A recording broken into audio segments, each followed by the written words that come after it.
Hey guys, this is Daniel from Bar Shield back with Bar Tip Tuesday.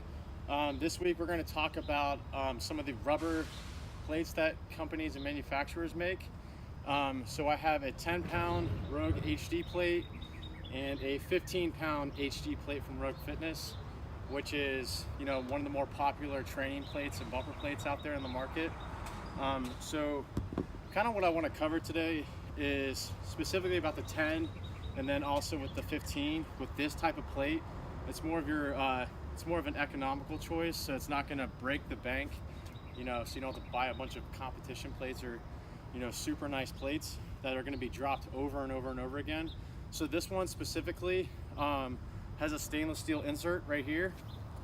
So what you can see and why I picked this plate specifically from inside is that you can start to see some separation occurring from the stainless steel insert and then the rubber that goes around it.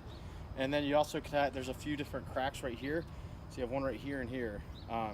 So over time, when people are, doing clean and jerks or doing snatches, basically stuff that's overhead and they're dropping it, repeatedly over and over again, that's starting to put some strain on the plate itself.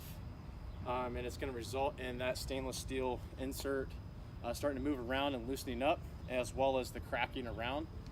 Obviously, it's not something that's 100% avoidable because you have athletes in the gym or you're super tired during a workout. You're not going to bring the bar back down from overhead to your hip every single time. It's just not really feasible.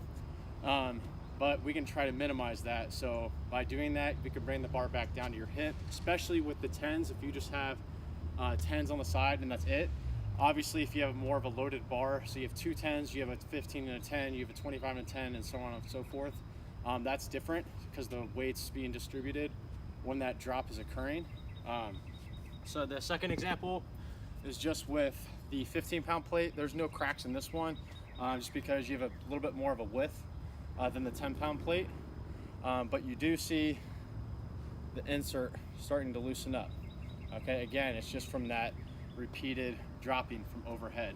So what you start to realize is that it starts to fold like a taco, especially because you've seen if you're doing a bunch of drops in a workout, the plates start to fold in, and then by the end you have a folded bumper plate, and then the inserts kind of slanted, and then they just loosen up very, very easily.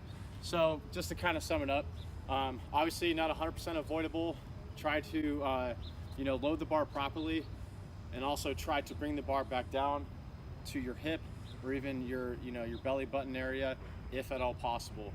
So that's your bar tip for the week. If you have any other questions or if you want to see any specific bar care or weightlifting tips, just let us know and we'll get them up for you. Thanks guys, see you next week.